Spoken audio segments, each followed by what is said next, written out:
जय हिंद। देखिए, सारे स्टूडेंट के लिए, जो भी रेलवे के स्टूडेंट है, उनके लिए एक आवश्यक सूचना है। आपकी सारी मांगों को रखा गया है। हम आपकी सारी दुविधाओं को अब क्लियर करते हैं। देखिए, 28 जनवरी को किसी भी तरह के किसी भी प्रोटेस्ट में आप हिस्सा न लें, ये आपके लिए गलत साबित हो जाएगा। हम आपकी सारी समस्याओं को एक एक करके सिलसिलेवार तरीके से बताते हैं। देखिए, अभी एक वीडियो आया, बिहार के पूर्व उप मुख्यमंत्री जो सुशील मोदी जी थे, उन्होंने कहा कि वो रेलवे मंत्री से बात किए, वो स्टूडेंट के मांग पे सहमत है। और आरआरबी रेल मंत्री भी इस बात से सहमत है कि वो 20 गुना रिजल्ट देंगे, अर्थात ओरिजिनल जो नंबर रिपीट नहीं करेंगे, यूनिक नंबर जो दिए जाएंगे, अर्थात 3.5 लाख और लड़कों को जोड़ा जाएगा। एनटीपीसी वालों की समस्या खत्म। ग्रुप डी वालों की जो समस्या थी, उनके लिए सीबीटी 2 को जो अचानक जोड़ा गया था, उस पर भी वो सहमत हो गए, इसे भी हटा देंगे वहां पर। इस पर प्रधानमंत्री का भी इंटरफेरेंस था, जिस वजह से ये आसानी से हुआ। अब बातों को समझिए, इसमें गलती रेल मंत्री या प्रधानमंत्री की ओर से नहीं थी, इसमें गलती आरआरबी की ओर से थी। आरआरबी को स्टूडेंट की समस्याओं से मतलब नहीं था, और आरआरबी भी कुछ चीजों से जूझ रही थी। उसको इतने बड़े एग्जाम को कंडक्ट कराने के लिए कोई कंपनी जल्दी नहीं मिल रही थी।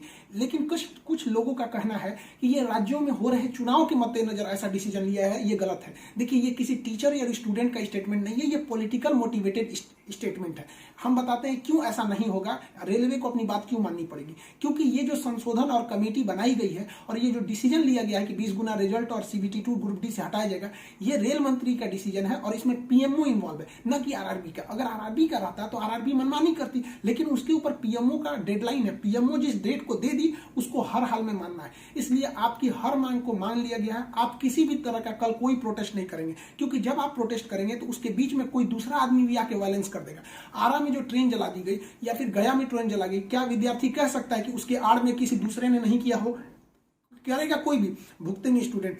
आपके लिए हम खड़े हैं बाबू। आपकी हर मांगों को हम शुरू से ही उठाते आए हैं। लेकिन जब हम वहां जाते हैं मंत्रालय में बात करने के लिए या बोर्ड ऑफिस में बात करने के लिए, तो वहां हम क्या जवाब देंगे किसी हिंसा का? वो यही पूछेंगे ना, जब बातें मान ली गई है तो आप क्यों हिंसा कर रहे हैं? तो इसलिए आप कल किसी भी तरह का, एक कह रहा है कोई भारत बंद होगा, क्यों भैया? आपकी स्टूडेंट की मांग हो गई, खत्म कहानी। अब आप पढ़ाई पे ध्यान दीजिए, ऐसे किसी भी और फेक न्यूज अफवाहों पे ध्यान नहीं दीजिए। कुछ भी जो यूट्यूब वाले हैं कुछ भी लिख देते हैं, ऐसे चीजों से आप बचिए।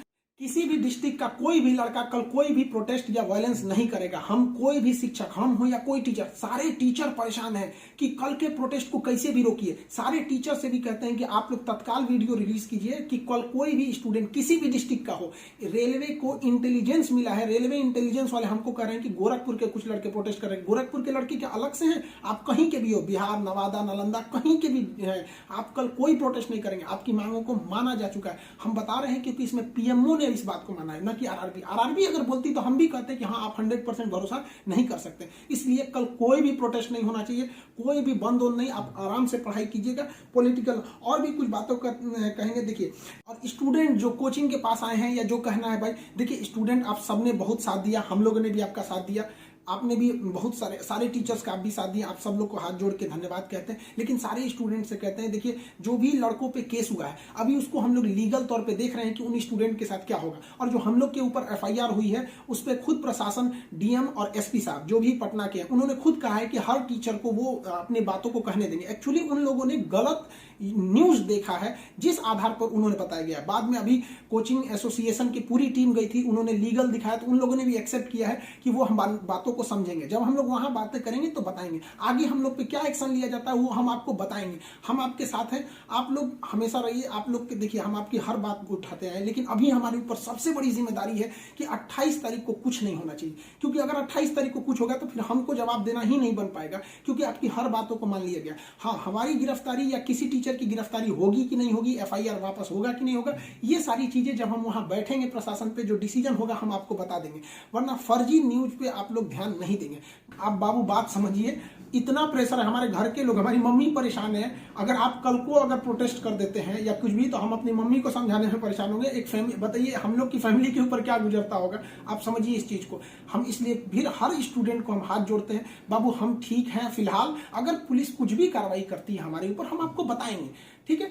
ऐसा नहीं है, पुलिस प्रशासन भी पढ़ी लिखी होती है। ऐसा नहीं है कि जो वहां पे बैठे हैं वो आपकी तरह स्टूडेंट नहीं रहे होंगे, वो भी समझते हैं, उन लोग की जिम्मेदारी। बताइए पटना के डीएम और एसपी साहब की इसमें क्या गलती थी, लेकिन प्रेशर तो उनके पास है कि आप लॉ एंड ऑर्डर को मेंटेन कीजिए, तो वो लोग भी इसको कर रहे हैं। उन लोग के पास जैसा डिसीजन होगा हम आपको बताएंगे। और हाँ, ये बात हम हमेशा कहते हैं कि जो रेलवे बोर्ड बनाया गया वो इलेक्शन से मोटिवेटेड नहीं है, ये पीएमओ के इंटरफेयर के बाद इसे बनाया गया है। हम आप सारे स्टूडेंट जो हमारे साथ खड़े हैं, हम आप सबको भी हम कहते हैं आप लोग को धन्यवाद, और प्रशासन को भी कहते हैं कि देखिए अगर हमारे नाम से कोई आईडी बनी है तो वो हमारी नहीं हो सकती। अगर कोई बराक ओबामा के नाम से आईडी बना के कुछ बनाता है तो उसमें बराक ओबामा को आप अरेस्ट या एफआईआर नहीं कर सकते, तो आप पहले उसकी सत्यता की जांच कीजिए। रही बात खान सर का नाम क्यों आ जाता है, तो ये भैया एक बात बताओ कि विद्यार्थी का इशू रहेगा, टीचर का नाम नहीं आएगा। हाँ, आप पूजा करिएगा और गणेश जी का नाम नहीं होगा, कोई भी पूजा करिएगा सबसे पहले वहीं से शुरुआत होती है। तो आप कश्मीर से कन्याकुमारी तक हर स्टूडेंट से पूछिएगा, उनके इशू में हम साथ रहते तो हमारे लिए खड़े रहेंगे वहां पर। तो इसलिए इसको भी समझिए वहां पे, और स्टूडेंट से भी कहते हैं देखिए हम आपकी बातों को ले, हम अपना सब कुछ दाव पे लगा दिए, लेकिन हमको इससे हम आखिरी सांस तक स्टूडेंट के लिए रहेंगे। हम बाजी लगा देंगे अपनी जान की जब जब बात आएगी हिंदुस्तान की। तो कल बात हिंदुस्तान की है, हाथ जोड़ते हैं, कल कोई लड़का प्रोटेस्ट में भाग न ले प्लीज कहते हैं। और हर टीचर से कहते हैं आप जहां भी हैं, कश्मीर से कन्याकुमारी तक हैं, अरुणाचल प्रदेश से गुजरात तक हैं, हर टीचर अपने स्टूडेंट को समझाए कि कल किसी भी तरह का प्रोटेस्ट न हो, वरना स्टूडेंट के आड़ में कुछ उपद्रवी लोग आके तोड़फोड़ मचा देंगे और बदनाम होंगे स्टूडेंट, और हम लोग कहलाएंगे शिक्षा माफिया। जो गरीब बच्चे हैं उनको हम लोग आज भी फ्री में पढ़ाते हैं, विकलांग बच्चों से हम लोग फीस नहीं लिए हैं, लेकिन फिर भी हम लोग को माफिया कहा जाता है। और कल को अगर कोई प्रोटेस्ट में कुछ हो गया तो हम लोग को तालिबानी कहने लगेगा सब। तो बताइए क्या ये अच्छा लगेगा? सारे स्टूडेंट को कहते हैं आप सब लोग हम आपके साथ खड़े हैं, आप भी हम लोग के साथ खड़े हैं। सारे टीचर्स स्टूडेंट को मना करें, कल किसी भी हाल में 28 जनवरी 20 बार कहते हैं 28 जनवरी कोई भी प्रोटेस्ट, कोई भी हिंसा बर्दाश्त नहीं होगी। इस प्रोटेस्ट में हम या कोई भी टीचर साथ नहीं है आपके। 28 जनवरी का प्रोटेस्ट किसी भी स्टूडेंट या टीचर का नहीं है। बस हम बता दिए आपको, पढ़ाई कीजिए, और आपका जो रेलवे बोर्ड बैठी है वो डिसीजन लेगी, क्योंकि इसमें पीएमओ, रेल मंत्री और प्रधानमंत्री भी इन्वॉल्व है। जो गलतियां हुई थी आरआरबी से हुई थी, आरआरबी को इसमें साइड कर दिया गया। हम उम्मीद करते हैं कि हमेशा हम आपके लिए खड़े रहें, कल आप हमारे लिए भी खड़े हो जाइए। 28 तारीख को शांति बनाए रखिए। हाथ जोड़ रहे हैं आप सभी लोग से, मिलेंगे जैसी सूचना होगी आगे, प्रशासन हम लोग पे क्या कार्रवाई करता है इसकी भी हम आपको सूचना देंगे। जय हिंद।